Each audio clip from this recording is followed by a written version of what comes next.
listening to the Jura Synchro Podcast with Tiia and Ria. Hello to all our listeners and welcome back to the new episode of Jura Synchro Podcast. Today we are talking about performance psychology, and we have a guest from Canada, Véronique Richard, and she's a performance consultant. Welcome, Véronique. How are you? I'm great. What about you guys? We're doing great. Yes. Yeah. So happy to have you here and talk with you about this important subject. Well, I'm happy to be here with you too.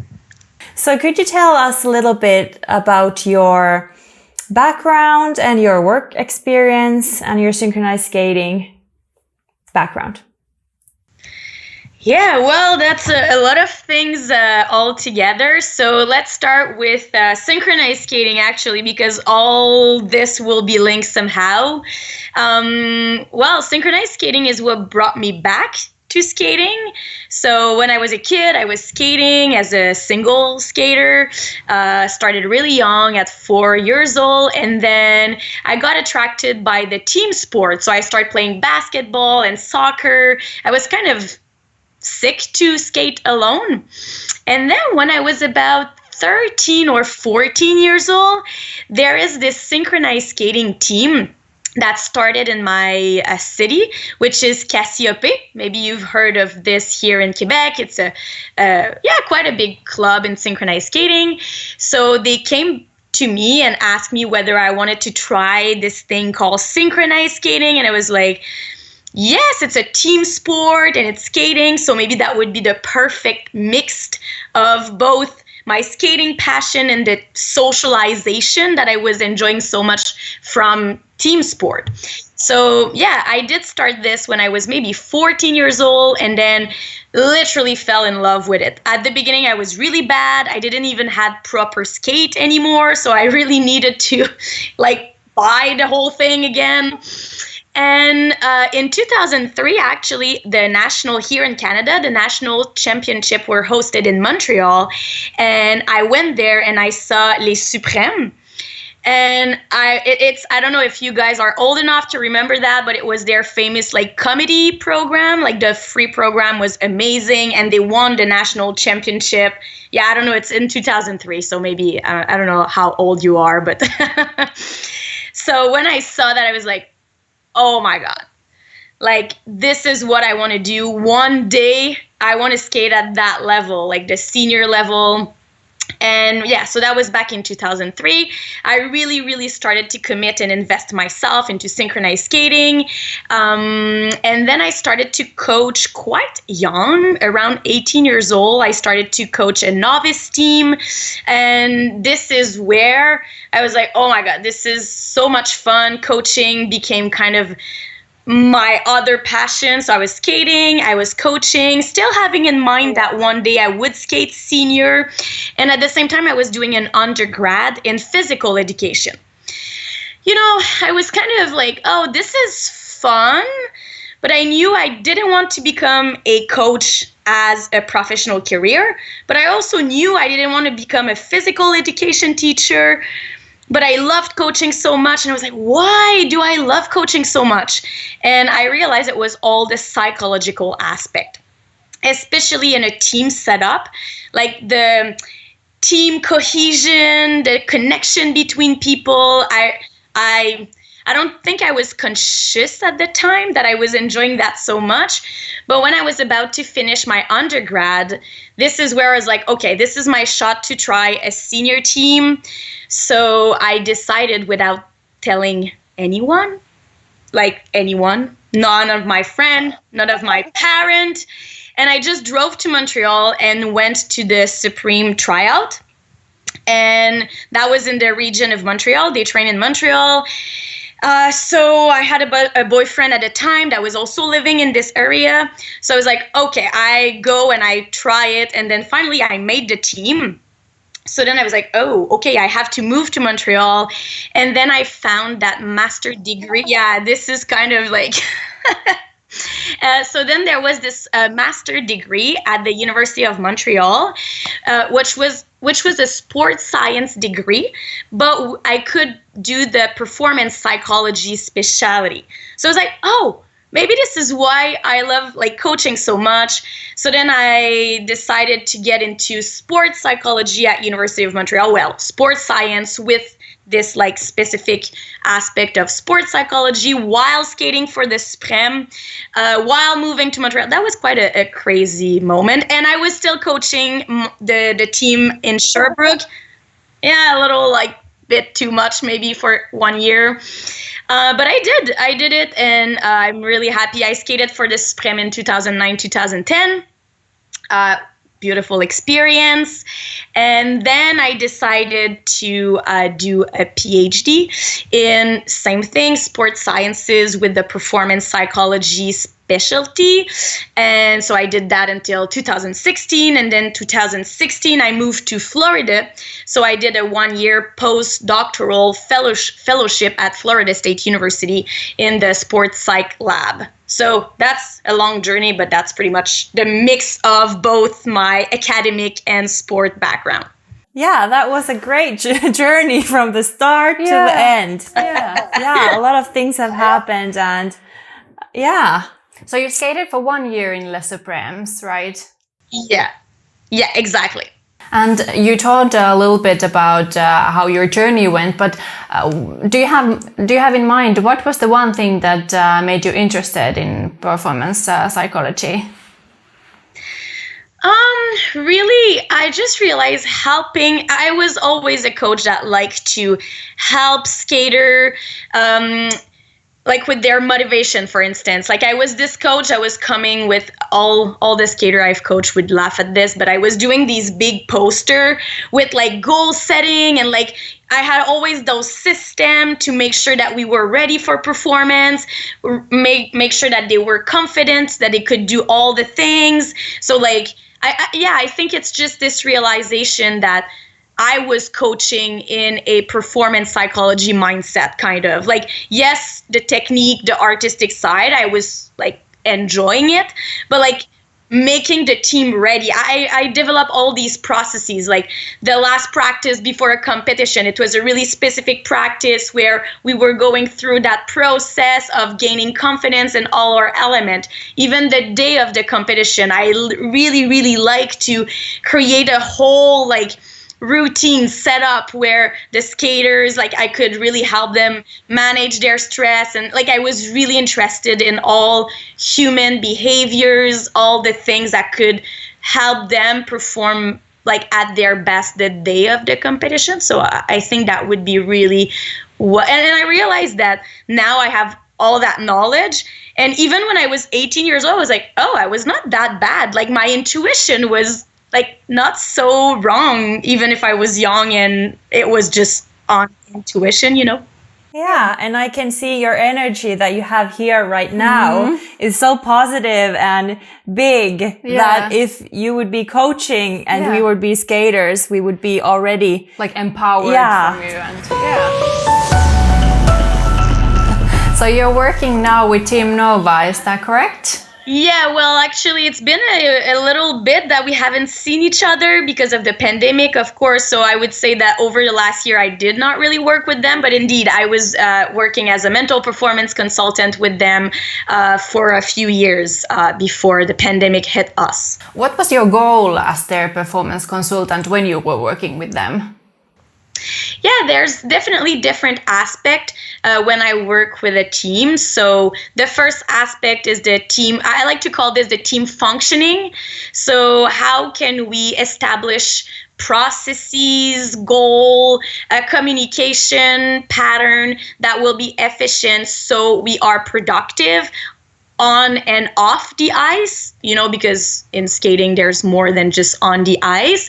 So that's definitely one thing that I'm always covering as a mental performance consultant. The second thing is developing optimal mental skills to make sure that we can perform at our best when it matters the most.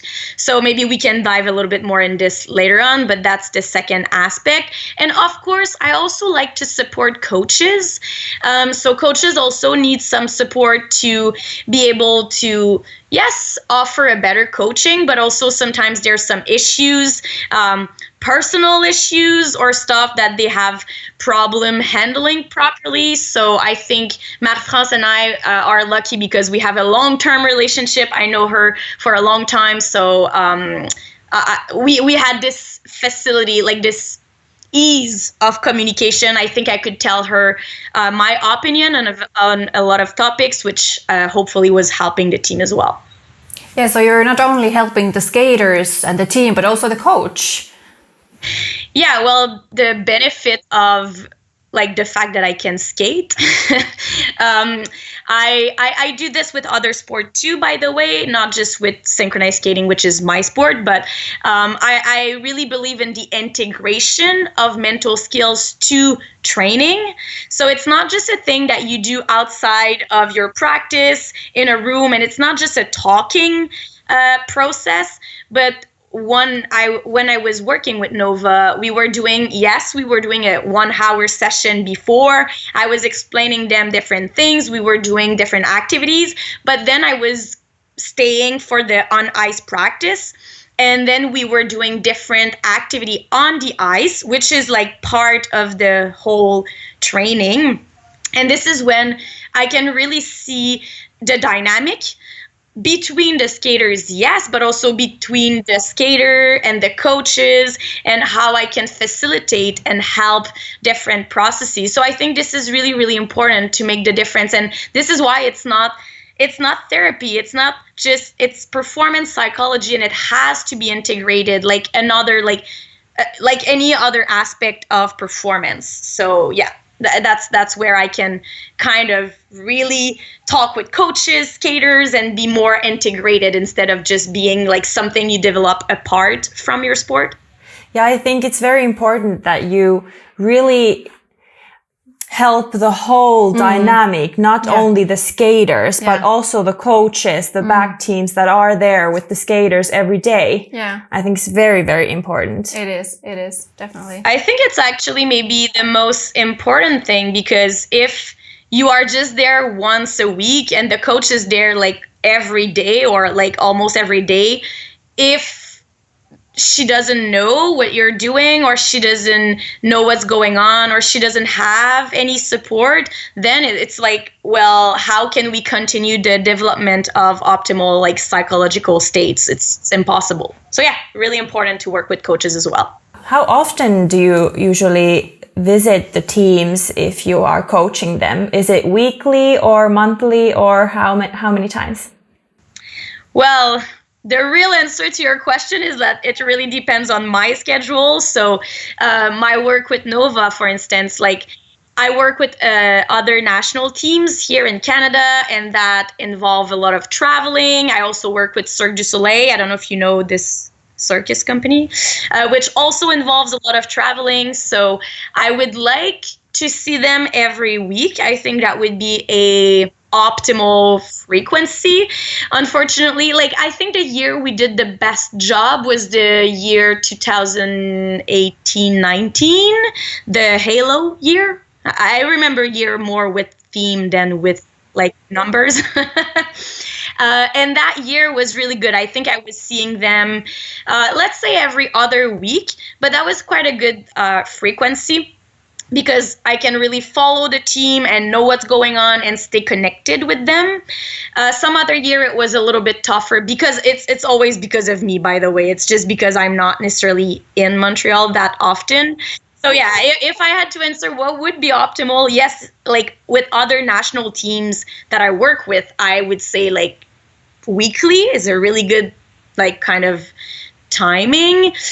With synchronized skating, sometimes I have to skip a few weeks, unfortunately. Okay, I think from our own experience, it would be very nice if we would have weekly somebody just talking about the performances and the things behind it. Yeah, about the confidence also, what you said earlier, because in our times, we didn't have anyone to talk with us about those things. So, yeah. I think in synchronized skating, it's quite new. Like, I don't know of many teams that are having mental performance. I know the Supreme here also have someone, but I don't know about other teams around the world. I think here in Finland, maybe few senior teams might have. Of course, I'm not, I don't know the current situation, but yeah. Tiia, Ria, the podcast. So how do you help athletes develop mental skills and optimize performance? Like I said, the mental skills for me, it's like on the ice process. So let's say, let's take attentional strategy, which is something I really like. Like, how can we remain focused no matter what? Like, even I did a mistake after a little stumble or anything like that. So what I like to do when I'm there, I explain them outside of the ice. I do kind of a little education period. So what is focus? Because we hear that really often, like focus, but it's like, yeah, what is it? And I use a lot of images. So like I do a moment of education, what it is, how can you control it? How can you better manage distraction, for instance? So we do this off ice, but then on the ice, I will really set different activities. Like basically we take a piece of the short program and we do it in a way that will challenge their focus. So I have different activities, different stimulus, and then we repeat this piece of the program, but I ask them to purposefully change their focus. So yes, I know that most of the time skaters, they don't even pay attention. Like they are not even aware of what they are focusing on. So when I am there, I will it's kind of when you have the person there, and it's like, oh yeah, true. Now I realize that I'm focusing there. And maybe it's not the best way to focus my attention, because when I will be highly stressed out in competition, for instance, maybe I should work on another type of focus that will facilitate the optimization of my performance. So awareness is the first thing. And then if we became aware that, that's maybe not the best way to focus, then we will just change and experiment, because we don't talk enough about those topics. So I think intuitively, some skaters develop really, really good focus strategy, but not everyone. And, sometimes this is where it creates problem in competition. So that's something that we did with Nova, for instance. And sometimes like the skater, they are a bit destabilized because they are used to focus on the same thing. And now I change their pattern. We never do like this activity. We will not do this like 1 week before a competition. We do this like ahead of time. So then they have time to adjust. My goal is always to expand their toolbox. Like, okay, you have one way of focusing your attention. Can we explore other ways? So this way you have different strategies that you can pick from in your toolbox, so you're not stuck if your only strategy doesn't work when it matters the most, right? We did the same with confidence. So with confidence, I have different drills that we do on the ice, so then we can explore what it is to have an optimal level of confidence. Like, is it being over the top confident, super cocky, which is sometimes they realize that this is not really better? And what about having so many doubts, so many fear in our mind? So it might sound strange, but I kind of force them or encourage them to go there so we can see the impact on performance. So therefore, they're like, oh, okay, I see. Then we have really interesting discussion with the team. And because it's in the moment and we are with our skate on the ice, they connect better with the task, like what they actually have to perform. So yeah, integration is for me a big thing. And you mentioned in the start that the awareness is the key. And I think with the small children, it's very, very important that they understand that why do they have to be focused and what does it mean? And I think that's very important. Yeah. Yeah, with Nova, actually, I also work with the junior and the novice. So, like, not at the same intensity, but we already start integrating, like, some of those education piece when they are, like, novice. And then when they are junior, we do a little bit more. So, of course, like, this club is still young. So we were hoping that with the years, like when you arrive senior, it's not the first time you hear about optimal focus or optimal confidence. Like you've heard that through your journey in Nova. So yeah, that was the hope. You said earlier that you worked with Team Nova mostly in 2018, 2019. And 2019, Nova Senior won the Canadian Nationals. So what was your impact on that? How did you help Team Nova reach the top level and achieve such great performances? Well, first, like performance psychology for me, it's one factor. I think this year was a mixed of so many different factors. That year especially, we did a lot of team functioning activities. I don't like the talking. I like to help the team communicate together. But like every other week, I would say I was coming and then we were addressing one thing regarding the team. And I really like to be adaptable when I do this, meaning that I need the skater to feed me also on what's going on in the team. That particular year, they had a really bad start. They started at Winterfest, which is one of our national competition here in Canada, and they did really bad. Like it was a catastrophe actually. And I remember then coming back and we really build on like this bad performance, if I can say. And from there, we use that in order to continue build efficient processes within the team. Confidence was a big thing that year too, because I think somehow they knew they had something in their hand. They knew their program was really good.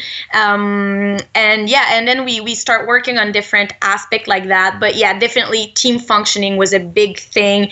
Processes, communication, being able to address problematic situation right away instead of letting them linger for such a long time. And then it creates this like over the top situation, which you're like, it didn't have to go there, you know, like we could have managed it when it was still manageable. So I think I did a lot of that. So allowing the team to be productive as much as possible because we were addressing things when they were coming instead of, so I would say that. Yeah, and I think everything that you've said are things that we have also knew when we were in our careers and have done those things together with the team. But sometimes you just need another person there to remind. You need the facilitator to help the team to really use those skills and because I think every senior level skater knows that you need these things. Yeah. But sometimes it might just be hard to find them and use them, and develop them. Yeah. So then you come and you tell everything and help the skaters. Well, I think facilitator actually is a really good word because this is pretty much like I come with an idea, I come with an activity, and then basically I know what I'm targeting with the activity, but really often it's just a moment for them to address things, to communicate, because it's a super fast-paced schedule, right? You arrive at the rink, you put your skate, you have your off ice, blah, blah, blah. And then boom, you're on the ice, you perform, boom. And then you're here in Canada, often they skate late at night. So after practice, they don't take time to discuss what happened. They just take their skate off and then run away because it's already 10:30 p.m. and it's like time to go to bed. So I think those moments and like those moments that we were creating, what we're just allowing this like, hey, let's take a breath here.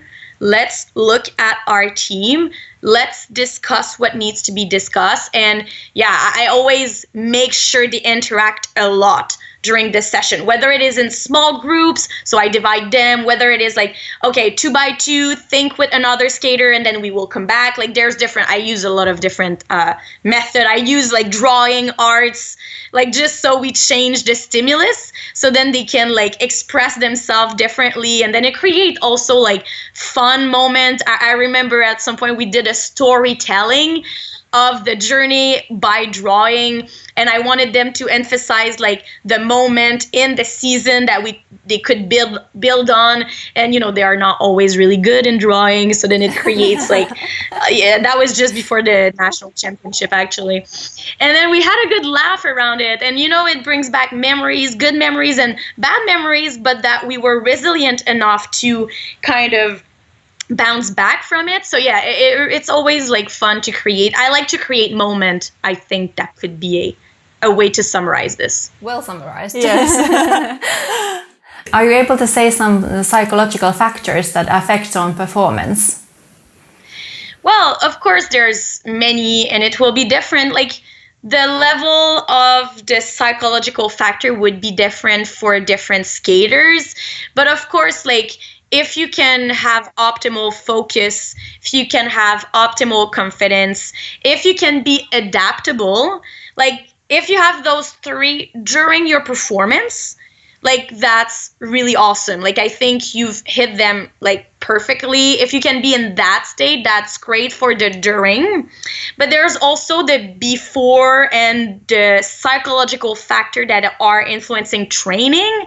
So motivation, for instance, like I think it's easy to be motivated in competition. That's not really a thing. But like training day after day and always repeating the same thing, and sometimes like not finding the solution to a part of the choreography that is just like, it's not working. That can be like heavy sometimes. So keeping your motivation, resiliency is another really good thing. Like I said earlier, when you don't perform as expected in a competition, then coming back, you need to definitely be resilient about it.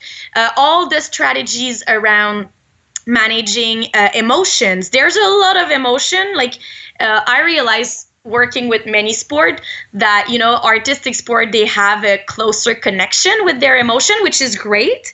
But sometimes it can also make a lot of moments really emotional when maybe it doesn't have to be that emotional. So yeah, like emotional regulation and training, competition could be another one. There's plenty of, but like emotion is a good like example, because some skaters are really good without any training at regulating their emotion, using their emotion efficiently, and others really need to work on that because tougher for them. And the skater that regulate their emotion really well, they might need to work on their confidence a little bit more, whereas this super emotional skater has a great confidence, for instance. So it's hard to say that there's like, it's hard to pinpoint like just a few mental skills or a few mental states, because I strongly believe it depends on personality, background, experiences, but definitely all of those would be are in my radar when I'm looking at a team or at skaters. That sounds perfect. Yes. So how would you mentally prepare a team to a competition? Yeah, that's also, I don't think it's a one. It depends on the team. I could think of different teams I've been working with. That's why you have to be there. You even have to know the program, because you and this is me. I'm answering from my own experience. I like to know who they are, what they skate on, because you can always play around with that. Definitely more we approach competition, the topic of confidence and emotion will be like a bit more present. I like to do some confidence boosting activity just before. Usually the last session I do with a team will always be around this, like around creating a moment where like they boost their confidence, they have a perspective that there's everything to win, and I really, really try to move them away from something to lose. You know, we can easily emphasize on, oh my God, what if? So I'm really trying to set a moment where we will emphasize on what is there to gain. And yes, and anything that is oriented towards confidence would be the way I prepare. I haven't really followed the teams during competition.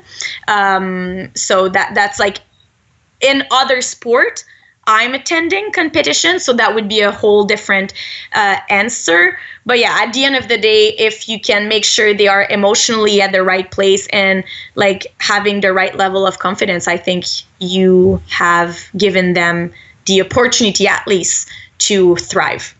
And I think there's a good point, for example, in senior level or junior level, between the short program day and long program day. If you have succeeded on the short program day, then you might be thinking, okay, now we have something to lose before the long program, which is, of course, that you shouldn't think that. Yeah. And I have, when I was a junior, I remember a situation where we were after the short program in the first place, and some of the girls were like, yay, we're going to win the whole competition. And I was like, don't talk about that because we have the long program still coming up. Yeah. And then in the long program, I fell down on the ice, and we lost the gold medal. With less than 1 point. Yeah. Yeah. So that was something that was like very hard for me. And after that, I think I always said to my teammates that remember that after the short program, please don't hype if we're on the first place, because it might give some pressure that you don't need. And yeah, that's a good point. Well, it's an unfortunate story, but it's a story that happened quite frequently, what you just shared. And you know, this is why for me, mental skills is something you work on throughout the season. Like if, let's say, you would have had good tool in your toolbox in order to yourself manage your expectation for the next day, I think that would have been really useful in that situation. The thing is that the mistake we do about mental performance sometimes it's to think that we are like quick fixer, and it's like, oh, just talk with this girl, and no.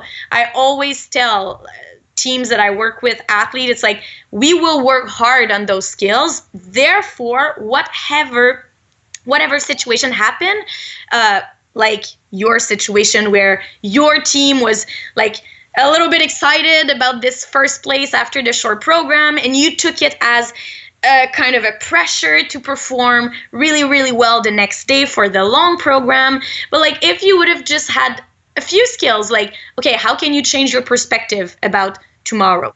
Okay, tomorrow it's like the same ice, it's my team, it's my same program, same music, I know. And then, okay, people that are more rational will go with more attentional strategy to make sure to perform, but other will go with more emotional strategy to make sure to perform, and that's all good. The thing is that you have to have them in your toolbox, and if you don't the day of the competition, it's too late. Like it's not at this moment that it would really change something. It's if you've worked on them before.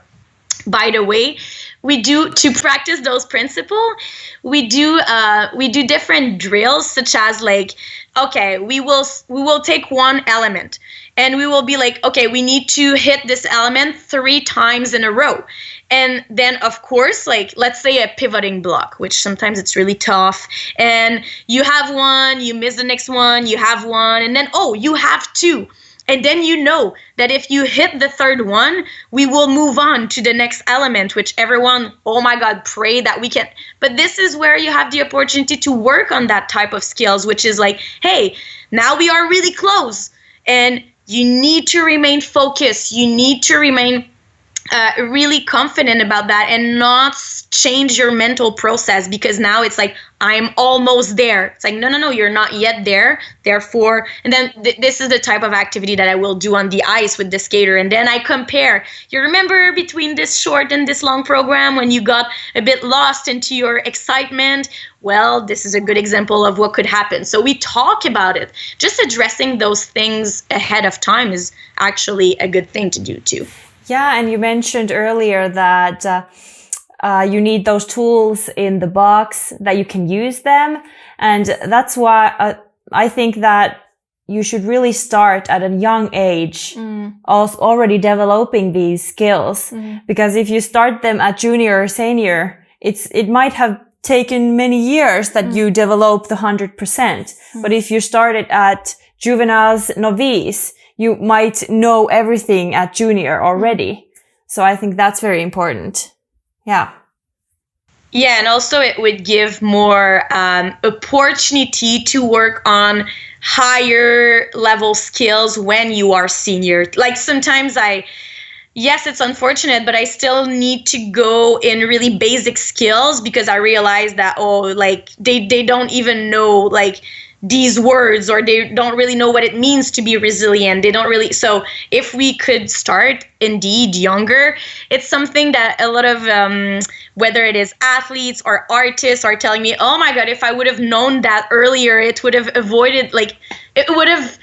allowed me to perform much better there. And I'm like, yeah, but let's now, we are having them now. So let's at least enjoy this. But yeah, you're right. It would be it's developmental like anything else, right? We have been speaking a little bit about how to prepare and how to succeed in a performance, but how to cope with disappointments.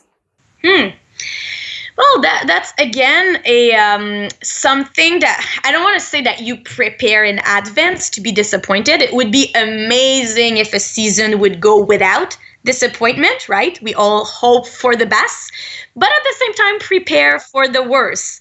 Meaning that I'm a person that really like to put topics on the table. Like, how will we manage if something, like let's say we underperform the short program? What are our processes to get back on track? And disappointment, as all emotion, needs to have a little space.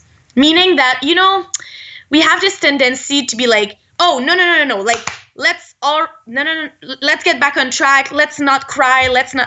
I don't believe in that. I actually believe in the power of emotional moment. Okay, you just had a really bad short. Let's give ourselves an hour. Let's give ourselves a time where everyone, you have the right to experience the emotion. You want to cry? Go for a good cry. You want to experience it with frustration and like vent those thoughts that you have in your mind? Go for it. You want to isolate yourself? Go take a walk and just breathe in, breathe out. That's fair enough too. So this is something we've practiced, like give space for everyone to have their emotional reaction without any judgment, without any expectation. Once this hour, 2 hours, like there's no perfect timing. It's just the team decide how long they give to emotion. Then when we will gather together, again, everyone has their moment. Then we will try to talk and find solution if solution needs to be found. But emotion would have had, and this is where I think we made a big mistake all the time, to just suppress emotion. Don't cry, don't do these things. I like to give space to it, a certain time, and then we come back together and we can talk and we can just address what happened in the past, but also now move on to, okay, so what's next? Like, how are we approaching Like the next day, how are we approaching even our night? Like, are we just having fun together? Do we prefer having the night all separate because we need to gather our thoughts or whatever? And this is something we did with Nova, by the way, like just setting those processes.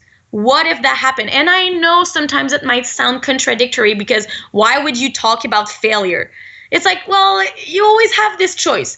Either you talk about it and you're prepared if it happens, but it doesn't mean that you wish it will happen, And then, or you have the choice of ignoring it, but then when it happens, your team is all chaotic and you don't know what to do because you have never talked about it. I'm more of the school of let's talk about it. So then we will have solution already made to address the situation. So I would say that would be the process.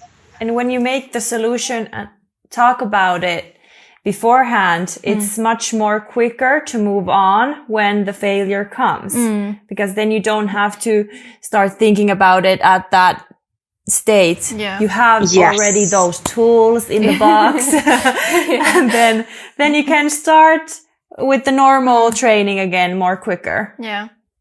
And I think we had sometimes a situation like I didn't know how to cope with the disappointment. Am I allowed to cry or not? Do I need to keep my head high, or can I crawl to the bed? Or we didn't know how to cope with those emotions, I think. Yeah, sometimes. That's true. Yeah. And I was thinking that, do you see that there are athletes that cope much easier with the failures, and some who struggle with it very much? Do you see those different types of people? 100%. Like any other mental skills, coping with adversity is also kind of okay, so every mental skills, which we don't talk really often, but I had the chance to do an internship in a genetic lab, and we all have a potential, right? So our gene are kind of influencing this potential that you have. Let's say facing adversity. Some people will have a lot of potential to deal easily with adversity. Of course, it doesn't mean you don't have potential, that you cannot be good. But for those that have fewer potential, they might deal as well, but it will require them a lot more effort in order to be able to do this. And if they don't have the tools, if they don't know how, it might just be not possible in the moment. So all the skills, you can say, are on a continuum. It's not a black or white or all or nothing. Like, some are really, really good naturally in dealing with adversity, either from their own potential or even experience. Like, some have had a tougher life than others, so they are used to deal with different adversity. And maybe for them, sport is just, oh my God, this is nothing compared to a lot of other stuff that I've experienced. Okay, in the skating world, it's quite rare that there's a lot of skaters that, like, since it's a wealthy sport, it's rare that you have people that have been through a lot of tough things, but still there is skaters that are more used to it. And there's those skaters that have been like in their little like bubble for such a long time, and then they arrive and it's like, oh God, what is this? Like, so I think, it's just a matter of creating space for everyone to be who they are. Like, to just, hey, you cried doesn't mean you're weak. You're frustrated, it doesn't mean you're like a bad person. So, and this is hard. This is something really hard for a team to accept individual differences and be okay with, I don't see a situation, like, I don't see this as a crying situation, but my teammate does need to cry, and I am okay with that, and I will not judge that. I will allow her moment. This requires work, because it's so easy to compare or to judge others based on your perception of life, which we all think that our perception is the truth, but in reality, there's no real truth. So you're like, but that's a lot of work. And all you said here, I think, relates a little bit also to the psychological safety. Could you tell us what does that mean and how does that affect on performance and also the team? Yeah, a psychologically safe environment would be defined as an environment when you can express your thoughts, your feeling, your emotion, without feeling suppressed or judged or feeling that you should not express something. Again, I think there's a continuum of safety in the environment. Like an ideal environment is a place where everyone could share their opinion, and everyone's opinion would be fully welcome and appreciated and built on. This is maybe a little bit of a magical world, which I always keep in my head to head towards this. But if we can just have an environment where every skater can speak up their mind, to me, it's like already a big win. Like that you don't feel that you should suppress your thoughts and you should suppress your perception of a situation. That's when we reach that stage, I'm really happy because I know this can lead to a much more functioning team because everyone will feel listened to. And that's really important. And I think we underrate that. In my experience as a synchronized skater, I don't think we've reached that. It was more like the opinion of a few skaters, or like sometimes it was really coach led. Like we listen and we don't necessarily have a space. I'm seeing you nodding, so I guess it was a little bit the same for you and your experience. But I think nowadays, especially with the generation we are in, or like the world we live in right now, it's even more important for someone to have a positive sport experience, to not just be an athlete in a team, but to be a whole human being that we care about and that we listen to when something arises. So yeah, I think it will become more and more important over the years, I believe. We already talked a little bit about the team spirit. What are things that strengthen this team spirit? I would say the number one, communication. If you can create good communication processes, like how do we talk to each other, when it is the time to talk to each other and when it is not the time to talk to each other, getting to know how I communicate with different teammates, because some people need more direct communication. Hey, why didn't you do that this way? And oh yeah, true. So, other would need a much more I don't want to say soft as but a much more indirect approach, like talking, hey, I noticed this. Is there something I can do to help you? Because if they are not approached that way, they will close off super rapidly. And getting to know your teammate on that communication level, it's not as easy said than done. Like, if that makes sense. Yeah. As easily said than done. But it's super important to try at least to know each other at that level. And again, it goes back to the individual differences, understanding that I might like really direct communication. It doesn't mean everyone respond positively to that type of communication. And then you start knowing each other and establishing this. Same at the team level, by the way. Like, what are we doing when we just did an awful program? Like, it's in practice, but like, oh my God, that was, are we just moving on? Are we addressing it? Are we talking? Are we just talking about specific point? And all those processes can be established in advance, like not when it happened, but like, okay, what are we doing when this, and norms and expectation in a team, when they are clear, oh my God, it facilitates the process so much, because it's like, we know what to do. Like, we don't, like, everyone is like in this, create these like chaotic situation where everyone trying to find solutions. Like, no, we already have it. You said something interesting earlier. When we set those things, when emotion are not present or are not too intense, it's much better, because when you try to set those processes or norms or expectation when everyone is like frustrated or everyone is stressed out or everyone like, it doesn't really work well. So in preseason, establishing this, it's much more effective than when you try to establish it like when competition are approaching. So yeah, I would say this is a big thing that we work on.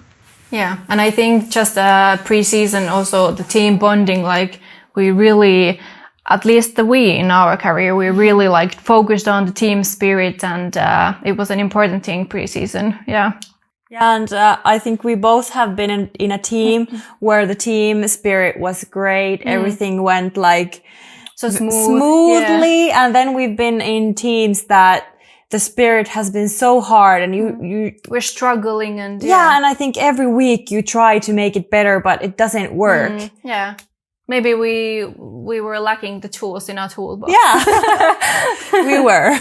Yeah. But would you say that good team spirit is needed in order to succeed? Well, I think yes, and maybe more in terms of well-being than only performance. I mean, we spend so much time on the ice together.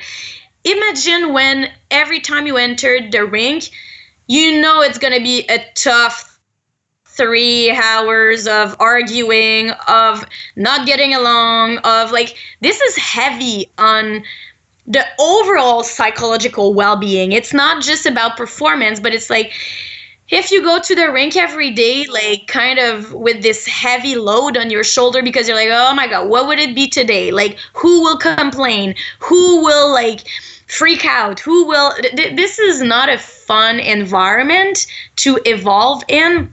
So I think that a lot of time when I do, and just to go back to the like team building activity, to me, I would rather, yes, at the beginning of the season, setting norms, setting expectations, setting goals, that's a thing we do before.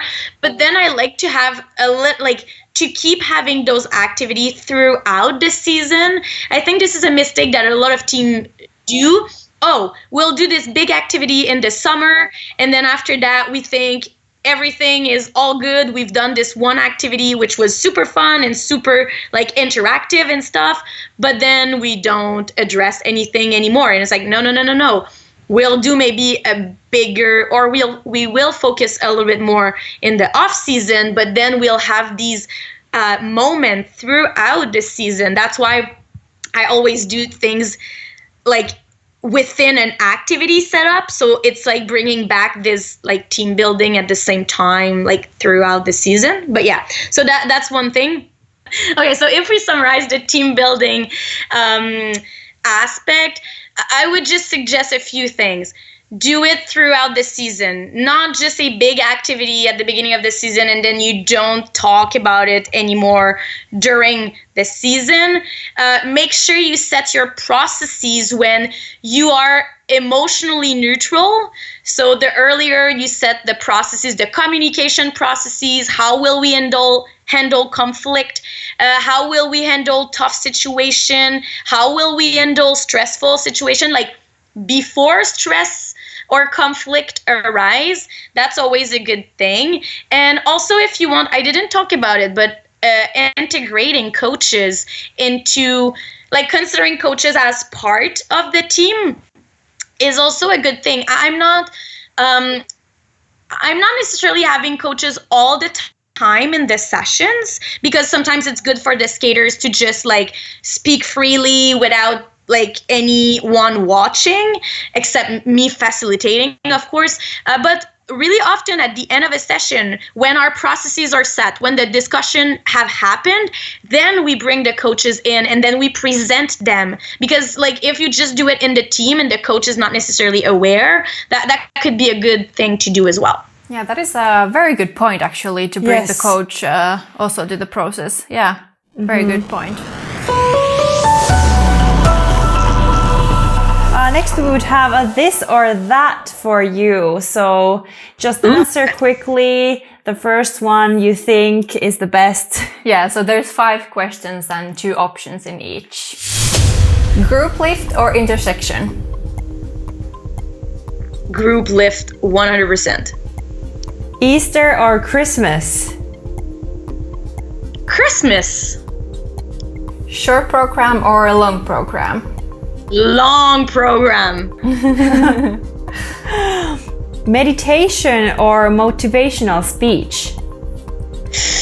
Ooh, that's a good one. I would still take motivational speech, I believe. Yeah. Then the last one, one-to-one prepping or whole team together prepping? A whole team together prepping. Yeah, for sure. In a team. In a team sport. Yeah. All right. Thank you so much, Véronique. It was such a pleasure to talk with you. I think we were so inspired again.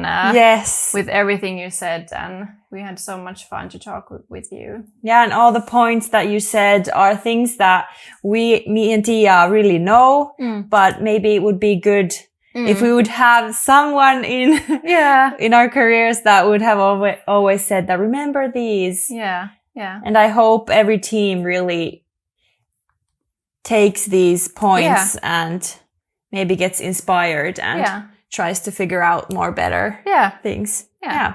So thank you so much, Véronique. Well, thanks to you. It was really a pleasure to talk with the two of you and share some of the synchro background and experience that you guys have. I think it's fantastic to be hosted by former synchronized skater. This is fun. We're so happy that we could talk about this subject because it's very important. And we hope all you listeners loved it. And see you next time. Yeah. Bye. Bye. Jura Synchro Podcast on YouTube, Apple Podcast, and Spotify.